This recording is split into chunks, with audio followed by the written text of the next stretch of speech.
l'histoire de ma vie. C'est l'histoire de mon bagage. Oui, qui fait comme toi. Personne n'est comme toi. Tu m'as sorti de l'échec, Jésus. Tu m'as sorti des complications. Qui est comme toi? Personne n'est comme toi. Seigneur, comme toi. Comme toi. Qui est comme toi? Personne n'est comme toi. Oui, tu m'as tout donné. Comme toi. Oui, tu as tout accompli. Comme toi, Yahweh. Qui est comme toi? Oh oui, qui fait comme toi? Personne n'est comme toi. Oh oui, dans ma vie, qui est comme toi, Jésus. Qui est comme toi, qui est comme toi. Personne n'est comme toi. Oh Seigneur, dans ce qui me tracasse, oh Jésus, tu as su montrer ta lumière. Regarde-moi, qui est comme Yahweh. Personne n'est comme toi dans ma vie. Comme toi dans ma vie. Comme toi, Yahweh. Qui est comme toi? Oh, je crie à toi. Personne n'est comme toi. Oh oui, sans personne, personne, personne. Comme oh, Senkere Babosiana Yahweh Santa Yahweh. Oh, Rebekente Babosiana Santo Kore Babashokore. Yete Babos. Personne n'est comme toi.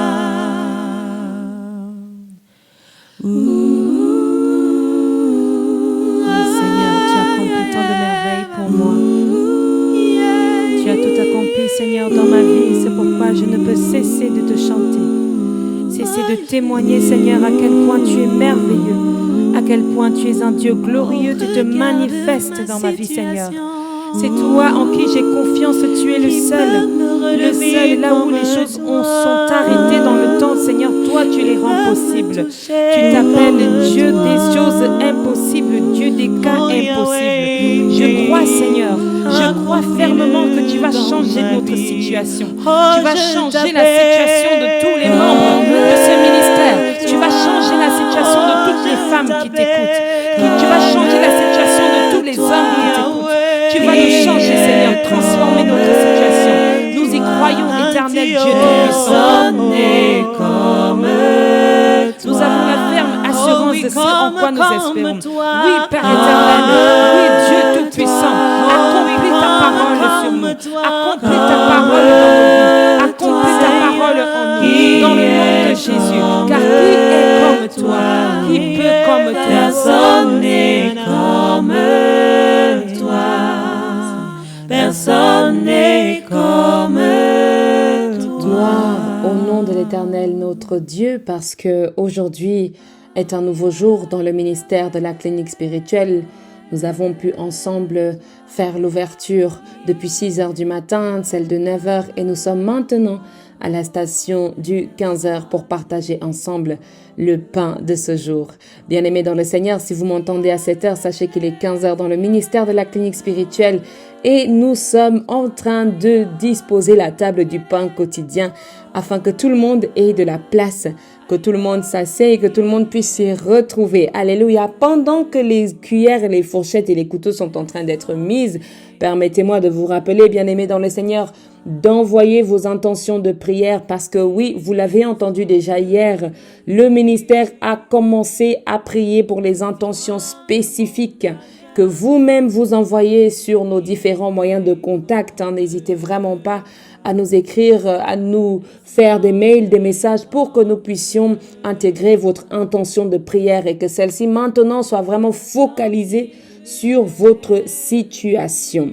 Alléluia, bien-aimés, toute cette semaine est consacrée à cela. Et je nous rappelle que oui, vendredi, samedi et dimanche, nous avons le temps de la rencontre de clôture du ministère de la clinique spirituelle dans son jeûne des 40 jours de jeûne et de prière. N'est-ce pas grandiose? N'est-ce pas énorme? N'est-ce pas magnifique, bien-aimés dans le Seigneur? Moi, je sens déjà, j'ai hâte déjà de vous voir ce week-end. J'ai vraiment hâte de vous rencontrer, de découvrir même ce nouvel espace dans lequel nous allons être. Béni soit le nom de l'Éternel, notre Dieu, parce que c'est lui qui nous accompagne et qui fait toutes choses. Bien-aimé, tu ne savais même pas et te voici à la 6e semaine. Je veux féliciter une jeune femme qui m'a dit au début de ce jeûne, moi je n'ai jamais jeûné plus d'une semaine. Et jusqu'aujourd'hui, 40 jours après, elle est avec nous, elle chemine avec nous. Elle nous suit, elle prie, elle jeûne, elle envoie même son intention de prière. Félicitations à toi. Félicitations aussi vraiment à tous les intervenants de ce ministère qui travaillent d'arrache-pied pour rendre toutes ces interventions accessibles pour chacun d'entre nous. Béni soit le nom de l'Éternel pour celles qui charbonnent même pendant que les autres dorment. Vraiment, béni soit le nom de l'Éternel pour tout le monde, même ce groupe d'intervention qui se prépare également pour la distribution de fin d'année au niveau du Cameroun. Bien-aimés dans le Seigneur, si vous êtes dans d'autres pays que vous nous recevez, n'hésitez pas à nous écrire en commentaire pour que nous puissions aussi intervenir au niveau des affligés, au niveau de ceux-là qui sont dans le besoin, que nous puissions aussi intervenir avec le ministère de la clinique spirituelle. Bien-aimés dans le Seigneur, des merveilleuses choses se passent ici et je suis heureuse que tu puisses les vivre avec nous. Amen. Bien-aimés, aujourd'hui nous allons parler, n'est-ce pas, de ce que Dieu peut faire pour toi. Mais avant toute chose, nous allons prier l'Éternel Dieu. Prions. Béni sois-tu, ô Jésus, pour tout ce que tu fais pour moi. Béni sois-tu, ô Jésus, pour tout ce que tu fais pour moi. Mon âme,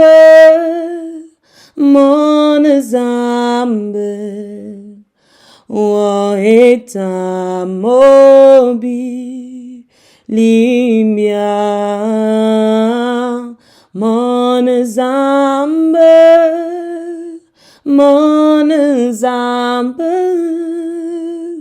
oh, est mobile, Libia. Oui, Seigneur notre Dieu, nous te bénissons, nous te célébrons, nous te chantons, nous t'adorons. Nous te rendons grâce et te disons, Seigneur, grandement merci pour ce nouveau jour.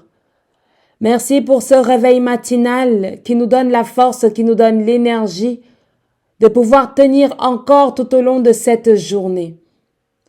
Merci, Seigneur, pour ce réveil matinal dans lequel tu nous fais entrer. Merci, Éternel Dieu, pour ta manifestation, pour ta présence, pour ta puissance, pour ton autorité, pour ton Esprit Saint qui nous accompagne, qui veille sur nous, qui nous montre le chemin, qui nous instruit et nous montre la voie que nous devons suivre. Merci Seigneur Dieu Tout-Puissant de nous remplir aujourd'hui de ta présence.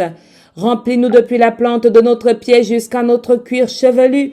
Mets-nous dans une disposition parfaite et convenable pour que nous puissions te prier. Seigneur, donne-nous de recevoir pleinement ce que tu as réservé pour nous aujourd'hui. Remplis-nous, Père éternel, nous sommes affamés de ta parole. Nous sommes assoiffés de tes mots, Seigneur Dieu. Remplis-nous de ta parole aujourd'hui afin que chacun d'entre nous soit rassasié dans le nom précieux et agissant de notre Seigneur Jésus-Christ de Nazareth. Nous te bénissons, Seigneur, pour les louanges et les adorations élevées dans le ministère de la clinique spirituelle, à travers les prières, les chants, les danses, les louanges. Et Seigneur Dieu, nous te prions encore pour ce rassemblement qui aura lieu ce week-end afin que ton Esprit Saint se manifeste. Merci éternel Dieu parce que tu es avec nous. Donne-nous d'être aussi de même avec toi dans le nom précieux de notre Seigneur Jésus-Christ de Nazareth. Amen, amen. Amen. Béni soit le nom de l'Éternel, notre Dieu, qui nous rassemble aujourd'hui dans sa divine présence. Alléluia. Bien-aimés, nous allons parler aujourd'hui, nous allons introduire cela et parler aujourd'hui de ce que l'Éternel peut faire pour toi. Je vais le dire comme ça. Que puis-je faire pour toi? Bien-aimés, la question ici est une question simple qui nous est posée. Que puis-je faire pour toi? Qu'est-ce qui t'a finalement amené à jeûner? Qu'est-ce qui t'a amené à faire ces 40 jours de jeûne et de prière? Tu n'avais jamais jeûné aussi longtemps, ou peut-être même tu jeûnais mais ça ne donnait rien. 3 jours, 1 semaine, 6 jours, 9 jours, et peut-être que tu n'avais pas de solution. Mais tu as jeûné et tout à coup quelque chose s'est manifesté. Ou tout à coup tu te sens différente. Finalement, bien-aimé, quel est ton sujet de prière? Quelle est la raison pour laquelle tu es dans cette salle d'audience? Quelle est la raison pour laquelle tu demandes de l'aide à Dieu? Quelle est cette cause pour laquelle tu es venu plaider? Alléluia. Dieu a dit oui. Il a fait oui. Il a fait pour les autres, oui. Et toi, que peut-il faire pour toi? Amen. Je vais nous inviter, bien-aimés, à ouvrir notre Bible dans le livre de 2 Rois, chapitre 4. Et nous allons lire ensemble du verset 1 au verset 6. 2 Rois, chapitre 4, du verset 1 au verset 6. Bien-aimés, permettez-moi de partager la version de Louis II avec nous aujourd'hui. Alléluia. Je vais lire au nom du Père, du Fils et du Saint-Esprit. 2 Rois chapitre 4, versets 1 à 6. Une femme d'entre les femmes des fils de prophètes cria à Élisée en disant: ton serviteur, mon mari, est mort, et tu sais que ton serviteur craignait l'Éternel. Or, le créancier est venu pour prendre mes 2 enfants et en faire ses esclaves. Élisée lui dit: que puis-je faire pour toi? Dis-moi, qu'as-tu à la maison? Elle répondit: ta servante n'a rien du tout à la maison qu'un vase d'huile. Et il dit: va demander au dehors des vases chez tous tes voisins, des vases vides, et n'en demande pas un petit nombre. Quand tu seras rentré, tu fermeras la porte sur toi et sur tes enfants. Tu verseras dans tous ces vases et tu mettras de côté ceux qui seront pleins. Alors, elle le quitta. Elle ferma la porte sur elle et sur ses enfants. Il lui présentait les vases et elle versait. Lorsque les vases furent pleins, elle dit à son fils: présente-moi encore un vase. Mais il lui répondit: il n'y a plus de vase. Et l'huile s'arrêta. Elle le rapporta à l'homme de Dieu et il dit: va vendre l'huile et paye ta dette. Et tu vivras, toi et tes fils, de ce qui restera. L'herbe sèche, la fleur se fane et tombe, mais cette parole demeure éternellement. Amen. Bien-aimés dans le Seigneur, je ne sais pas si vous sentez comme moi aujourd'hui la lecture de ce passage, mais n'est-ce pas ici quelque chose de réjouissant? Pour moi, il s'agit d'une réelle réjouissance, une question de foi, une question d'assurance, une question de sérénité même, lorsque l'Éternel Dieu va se manifester. Permettez-moi d'aller avec vous doucement, c'est-à-dire verset par verset. Amen. Nous allons commencer ensemble au verset 1. Une femme d'entre les fils des prophètes cria à Élisée en disant, « Ton serviteur, mon mari, est mort, et tu sais que ton serviteur craignait l'Éternel. Or, le créancier est venu pour prendre mes 2 enfants et en faire ses esclaves. » Amen. C'est une femme qui est l'épouse d'un prophète. L'épouse d'un prophète. Alléluia. Et l'épouse, ayant perdu son époux le prophète, s'en va en parler ou se plaindre ou plaider sa cause devant un autre homme de Dieu. Amen. Alors, bien-aimés, j'aime beaucoup ce qui se passe dans ce passage. Il dit, « Tu sais que ton serviteur craignait Dieu. Tu sais que c'était un homme de bien. Tu sais que c'était quelqu'un qui servait l'Éternel. Ce n'est pas une personne qui est méchante, qui est aigrie, qui est mauvaise dont on parle. On parle de sauver une famille de quelqu'un qui craignait Dieu. C'est difficile d'aller demander de l'aide si tu n'as pas un bon fond. Si tu as un fond de quelqu'un qui est méchant, si tu as un fond de quelqu'un qui est sale, si tu as un fond de quelqu'un qui fait des choses qui ne sont pas bien, ce sera difficile pour les hommes de Dieu de t'aider parce qu'ils ne voient pas en toi quelque chose de positif. Mais lorsqu'ils voient en toi une dimension positive, ils n'hésitent pas à venir t'aider, à te venir en aide. Et c'est ce qui se passe ici. La femme de ce prophète dit à Élisée, « Le créancier est venu pour prendre mes 2 enfants et en faire ses esclaves. » Bien-aimés, vous savez que quand vous devez quelque chose à l'État, ils saisissent vos biens à la maison. C'est-à-dire qu'ils viennent à la maison. Si tu as des choses de valeur, ils les prennent. Et cette famille n'avait sûrement pas quelque chose de valeur et le créancier a donc pris les enfants ou a souhaité prendre les enfants pour, n'est-ce pas, payer la dette que cette famille avait. C'était une famille de prophètes, mais ils avaient des dettes. Alléluia, ils avaient des dettes. C'est pour dire qu'en fait, ils sont aussi comme toi et moi. Peut-être que nous prions Dieu, mais nous avons des dettes quelque part. Sachez que la vie d'un homme, d'une femme de Dieu n'est pas facile. Amen. Alors, dans cette difficulté, cette femme, voyant que le créancier menace de venir chercher ses enfants, le créancier menace de venir quoi? Chercher ses enfants. J'aime beaucoup parce que dans la Bible, les femmes sont vraiment présentées aussi comme des défenseuses en fait. Des personnes qui savent défendre leur foyer, leur famille, leur maison. Des personnes qui savent même défendre leurs enfants. C'est-à-dire que les femmes sont comme des lionnes devant la porte de leur maison pour dire « Pas touche, on n'entre pas ici n'importe comment. On ne fait pas n'importe quoi chez moi. » Alléluia. Alors pour défendre ses enfants, elle courut vite vers le prophète Élisée. Amen. Et elle raconta tout cela au prophète Élisée. Alors Élisée va lui dire quelque chose. Que puis-je faire pour toi? Alors, après tout ce que je viens de raconter, après tout ce que je viens de te dire, comment peux-tu me poser la question de que puis-je faire pour toi? Je te dis que mon mari est mort. Je te dis que le créancier est venu. Je te dis qu'il veut prendre les enfants. Tu me demandes ce que tu peux faire pour moi? Aide-moi à payer ma dette. Aide-moi à résoudre mes problèmes. Aide-moi à trouver une solution. Si tu peux, tu me donnes même l'argent.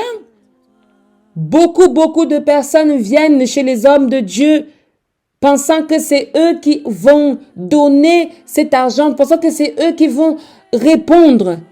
Mais c'est bien la grâce de Dieu qui répond à la place des hommes et des femmes. Que puis-je faire pour toi? Une question où tu as même envie de dire comme elle dit, donc tu blagues ou quoi?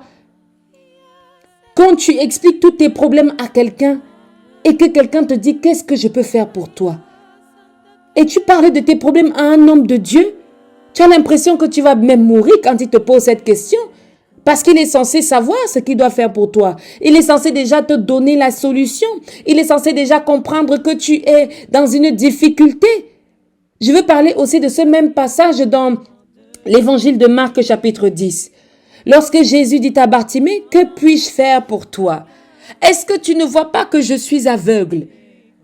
Est-ce que tu ne vois pas que je suis assis au bord de la route, dans la mendicité, dans la pauvreté, dans la peine?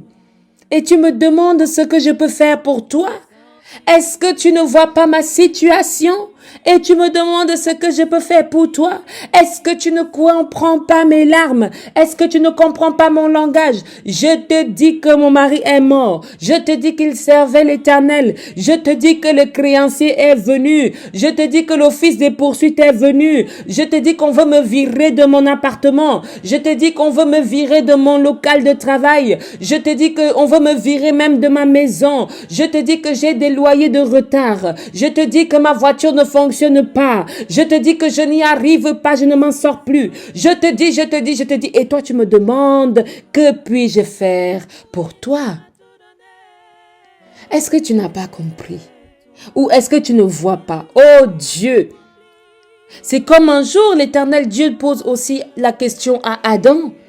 Où es-tu? Où es-tu? Bien-aimé dans le Seigneur, cette question est une grande question pour nous. Aujourd'hui, lorsque nous la recevons dans cette semaine de l'accomplissement. Alléluia. Alors, le prophète dit, que puis-je faire pour toi? Dans un premier temps, lorsque l'Éternel Dieu nous pose cette question, que ce soit à travers la bouche du prophète Élisée, que ce soit à travers la bouche de Jésus-Christ, c'est pour libérer une chose, bien-aimé dans le Seigneur. C'est pour libérer quoi? La parole. C'est pour libérer quoi? La parole. Et nous allons aller ensemble dans le prologue de Jean, chapitre 1. Alléluia. Le prologue de Jean, chapitre 1. Il nous fait comprendre, bien-aimés dans le Seigneur, que la parole était Dieu et était avec Dieu et tout a été fait par elle. Amen. Allons ensemble dans Jean chapitre 1. Je vais lire du verset 1 au verset, au verset 5 au trop. Au commencement était la parole, et la parole était avec Dieu, et la parole était Dieu. Elle était au commencement avec Dieu et toutes choses ont été faites par elle. Et rien de ce qui n'a été fait sans elle. Nous allons, là c'est le verset 3. Bien-aimé dans le Seigneur, c'est pour te dire aujourd'hui que si Dieu te pose la question à travers la bouche d'un serviteur, à travers la bouche d'une servante, à travers ce ministère, à travers la bouche de Jésus-Christ, à travers la bouche du prophète Élisée, c'est pour que tu libères la parole qui va d'abord manifester la puissance de Dieu dans ta vie. C'est que toute chose est faite par la parole et cette parole doit venir de toi d'abord. Alléluia. Cette parole doit venir de toi. Ça veut dire quoi, bien-aimé dans le Seigneur? Lorsque Dieu te demande aujourd'hui, que puis-je faire pour toi? Dis-lui ce qu'il peut faire pour toi. Il s'agit d'une situation difficile de ton fils. Ton fils est dépendant à la drogue. Ta fille a des problèmes de santé. Ta femme, tes enfants sont loin au Gabon. Ta famille t'a délaissé, abandonné. Lorsque l'Éternel aujourd'hui te dit, que puis-je faire pour toi? Réponds-lui, Seigneur, que je recouvre la vue. Et quand tu dis que je recouvre la vue, instantanément quelque chose va se passer. J'aime beaucoup encore le petit détour avec le passage du prophète Élisée. Il lui dit donc, que puis-je faire pour toi? Il dit encore, dis-moi, qu'as-tu à la maison? L'homme de Dieu sait. L'homme de Dieu sait ce qu'elle a à la maison. L'homme de Dieu sait ce qu'il doit faire pour elle. Mais quelque chose doit se libérer. C'est la parole. Et j'ai dit quoi tout à l'heure? Que cette parole fait quoi? Elle doit être libérée car toute chose est faite par la parole. Et la parole est Dieu, la parole est avec Dieu. Quand tu libères la parole, tu libères la puissance de Dieu à travers la parole et elle se manifeste dans la situation que tu veux qu'elle se manifeste. Alléluia. Qu'as-tu à la maison? Et la servante de Dieu va faire comme certains d'entre nous, n'est-ce pas, nous faisons. Et dit, ta servante n'a rien. Elle dit, ta servante n'a rien du tout à la maison. Hein? Parce que des fois, quand nous sommes désespérés, on préfère même dire qu'on n'a rien. Il n'y a rien pour dire que là où elle, c'est même pas comme si tu vas compter sur quelque chose. C'est-à-dire que parfois, nous sommes tellement désespérés que même le peu que nous avons pour nous, ça ne veut rien dire. Ça n'a pas de signification. Alléluia. C'est-à-dire que tu vas demander, qu'est-ce que tu as? Non, je n'ai rien. Je n'ai rien. Je peux même pas dire que j'ai quelque chose. Là où je suis, là, je suis foiré. Là où je suis, là, il n'y a rien à manger à la maison. Pourtant, il y a quelque chose à manger. Mais tu te dis, non, non, non, non, non, non. Il n'y a rien à manger à la maison. Je n'ai même rien dans mon congélateur. Je n'ai même rien dans mon compte en banque. Bien aimé dans le Seigneur. Alors que Dieu veut utiliser ce que tu as déjà. Fille de Dieu, qu'as-tu? Qu'as-tu à la maison? Cette maison-ci est significative. Elle est comme la maison physique, mais elle est aussi la maison que ton corps est pour la maison, le temple de l'Esprit Saint. Qu'as-tu dans ton être? Qu'as-tu dans ton cœur? Qu'as-tu à la maison pour remédier à cette situation? La femme a tout expliqué, mais Élisée avait besoin que la parole se libère. Alors, une parole se libère et regardez ce qui se passe lorsque cette femme est prête à libérer cette parole. Ta servante n'a rien du tout à la maison qu'un vase d'huile. Qu'un vase d'huile. Seigneur, je n'ai rien du tout à la maison que ma foi. Je n'ai rien du tout à la maison que ce peu d'argent qui me reste. Je n'ai rien du tout dans ma vie si ce n'est ce que toi-même tu m'as donné. Seigneur, utilise ce peu que tu m'as donné. Utilise ce peu qu'il me reste. Bien-aimé, même Bartimée, dans l'aveuglement, il était toujours aveugle, mais il a réussi à jeter son manteau.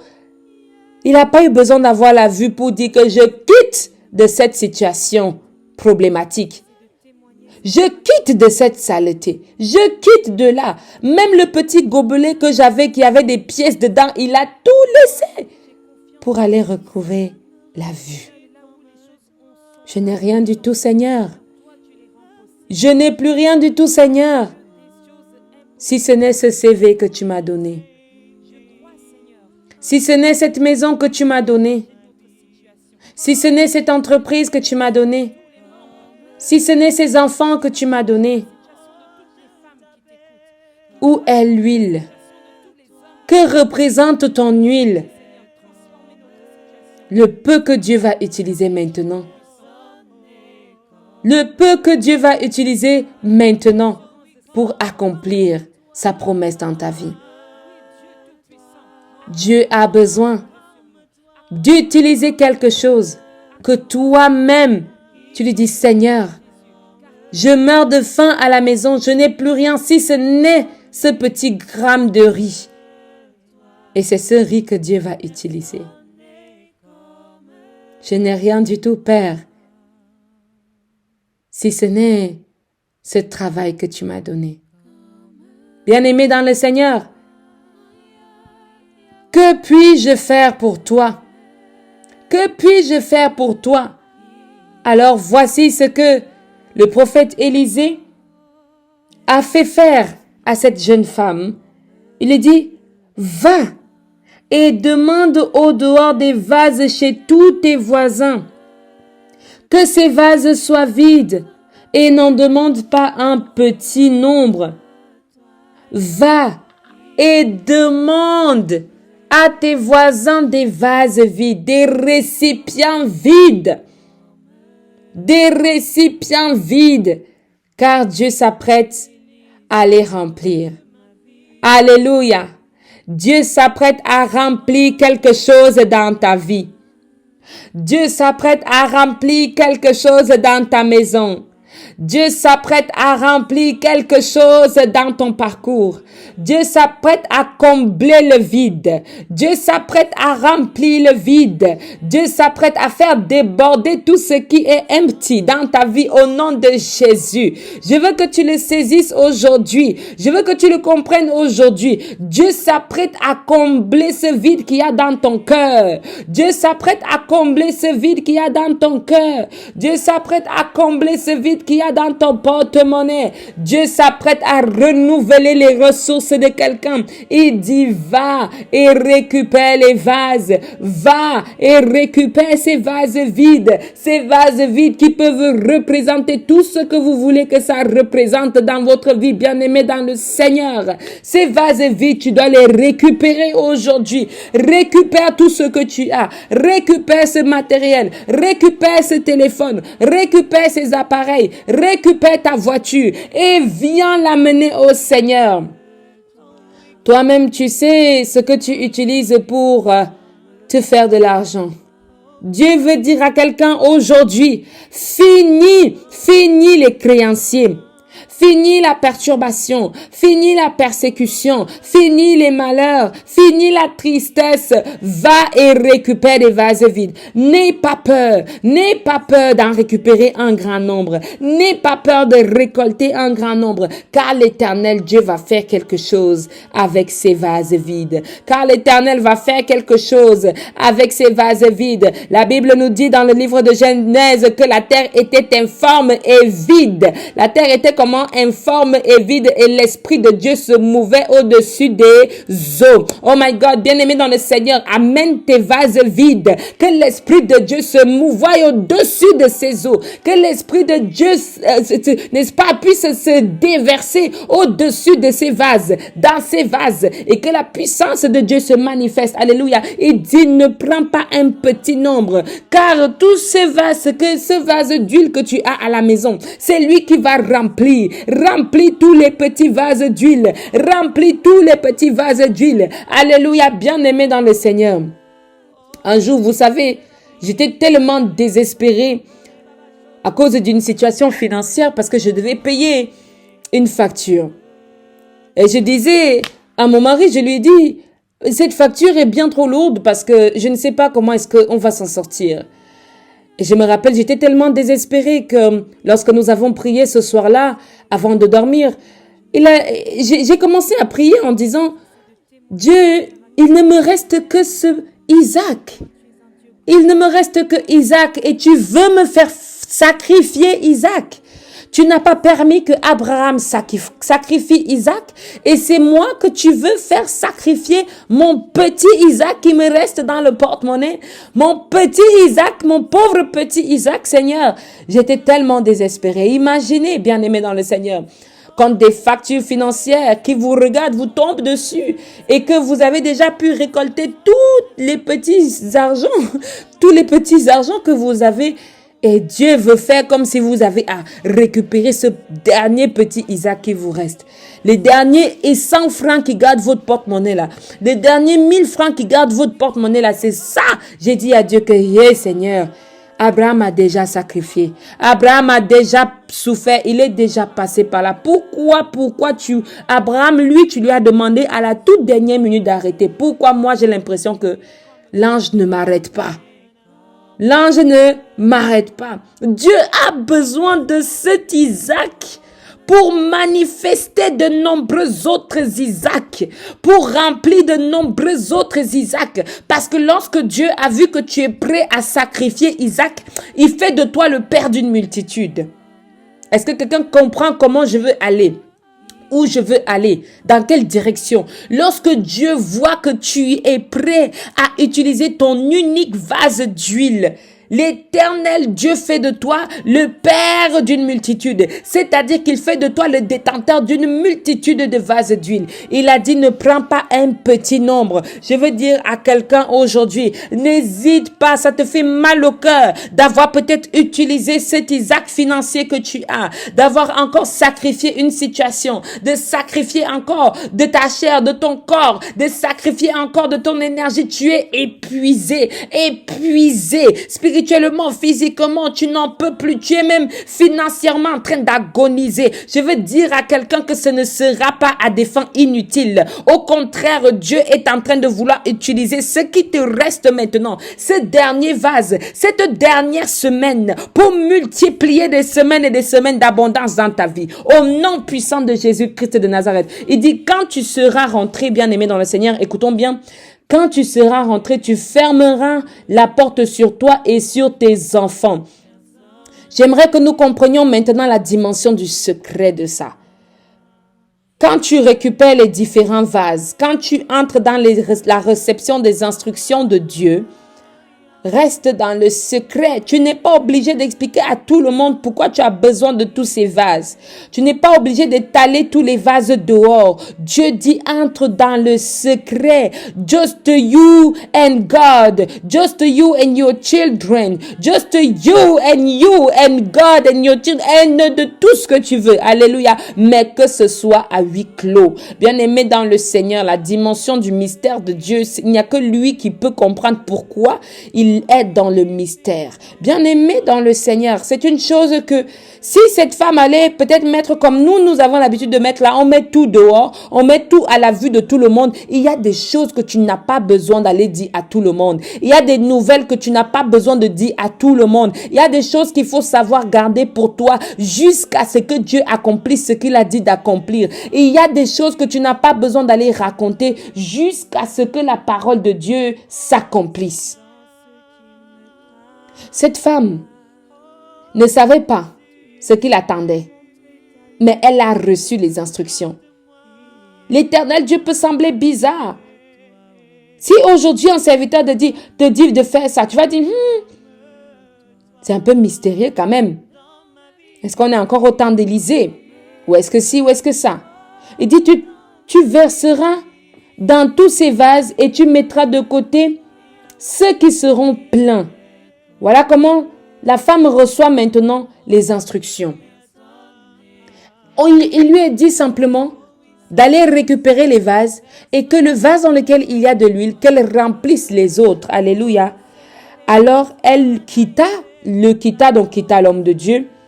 Elle ferma la porte sur elle et sur ses enfants. Ils lui présentèrent les vases et elle versait. Bien-aimé dans le Seigneur, il n'y a plus question à te poser. Trop parler, c'est maladie. C'est le temps maintenant de l'accomplissement. Ça veut dire quoi? Tu ne poses plus la question. Tu exécutes seulement. Alors, il y a certains qui vont recevoir des marches à suivre. Il y a certains que Dieu va visiter tout au long de cette semaine en leur disant, OK, tu m'as dit ce que je peux faire pour toi. Tu m'as dit ce qui se passe. Maintenant, va et fais ceci afin que ma parole s'accomplisse. Va et fais comme ça. Bien-aimé, ne te détourne ni à gauche, ni à droite. Ne te perds pas. Ne te perds pas. Ne te perds pas, bien-aimé dans le Seigneur. Ne te laisse pas détourner. Ne te laisse pas dérouter. Va et ferme la porte et fais ce que Dieu te commandera de faire. Alléluia. Alors cette femme s'est mise à verser. Ne verse pas pensant que ça va finir. Ne verse pas pensant qu'il n'y en aura plus parce que ce n'est pas toi qui détiens. Verse parce que tu dois verser. Donne parce que tu dois donner. Ne compte pas, tu ne sais pas ce que l'Éternel a prévu de faire pour toi. Ne retiens pas, tu ne sais pas ce que l'Éternel a prévu de faire pour toi. Bien-aimé dans le Seigneur, quelqu'un avait besoin d'entendre cette parole aujourd'hui. Et je bénis l'Éternel Dieu car sa volonté, sa puissance se manifeste en nous. Et que cette parole qui sort aujourd'hui ne lui revienne pas sans avoir accompli le but pour lequel elle est sortie. L'accomplissement de la parole de Dieu se manifeste ici même et aujourd'hui, en ce moment même dans la vie de quelqu'un, dans le parcours de quelqu'un, que tous les vases vides se remplissent maintenant dans le nom puissant de notre Seigneur Jésus-Christ. Je chasse la mauvaise onction, je chasse l'esprit de rétention. Je chasse les murs invisibles, les murs qui t'empêchent d'avoir accès à tous les vases dont tu as besoin. Je chasse, Seigneur Dieu Tout-Puissant, au nom de Jésus-Christ, les mauvais esprits qui créent des trous dans les différents vases des gens. Au nom puissant de Jésus-Christ de Nazareth. Bien-aimé dans le Seigneur, je prie afin que tout ce que Dieu t'a donné te permette de remplir différents vases, afin que tu sois celui-là qui surcharge les multitudes. Oh mon Dieu, je prie que Dieu m'utilise comme vase pour remplir chaque vase de ses enfants, chaque vase de ses ministères, chaque vase de ta vie, chaque vase vide de ta famille. Je prie que par ma bouche, par ma parole, les finances se remplissent maintenant. Je prie que par ma parole, tout vase d'absence et de manquement dans ton cœur et dans ta maison soit rempli maintenant au nom puissant de Jésus-Christ de Nazareth. Tu connais les vases vides qui demeurent dans ta maison, dans ton cœur. Pose la main dessus et je prie afin que l'Éternel Dieu se renouvelle dans l'accomplissement de sa parole et de ses promesses, qu'il remplisse les vases de ta vie, qu'il remplisse les vases de ta vie, qu'il accomplisse ce que lui-même il a promis dans le nom précieux de notre Seigneur Jésus-Christ de Nazareth. Alléluia. Lorsque les vases furent pleins, elle dit à son fils, présente-moi encore un vase. Présente-moi encore un vase. Il y a encore de l'huile. Il y a encore de l'huile. Je prie que tu sois surpris comme ça aussi dans cette semaine. Je prie que tu sois surpris dans cette semaine. Lorsque tu diras, présente-moi encore ce dossier, présente-moi encore ce réservoir, présente-moi encore cette situation. J'ai encore à donner, j'ai encore à offrir. Mais l'Éternel Dieu accomplira déjà, tous les vases sont finis. Je veux dire quelque chose à quelqu'un. La symbolique des vases qui se finissent ici, bien-aimés dans le Seigneur, est bien que la bénédiction de Dieu ne peut être contenue dans toutes choses qui sont sur la terre. Ça veut dire quoi? Que dans tous les vases que tu peux avoir, Dieu les remplit à l'infini jusqu'à ce qu'il reste de l'huile et il n'y a plus de vase. Dieu les remplit à l'infini. Je commande et je prie afin que toute onction, toute puissance, toute autorité, toute huile, toute consécration, toute manifestation, tout don, tout ministère qui se trouve dans le vase de Dieu Tout-Puissant se déverse en abondance et surabondance dans notre vie, dans le nom précieux de notre Seigneur Jésus-Christ de Nazareth, et que cela ne tarisse jamais au nom de Jésus.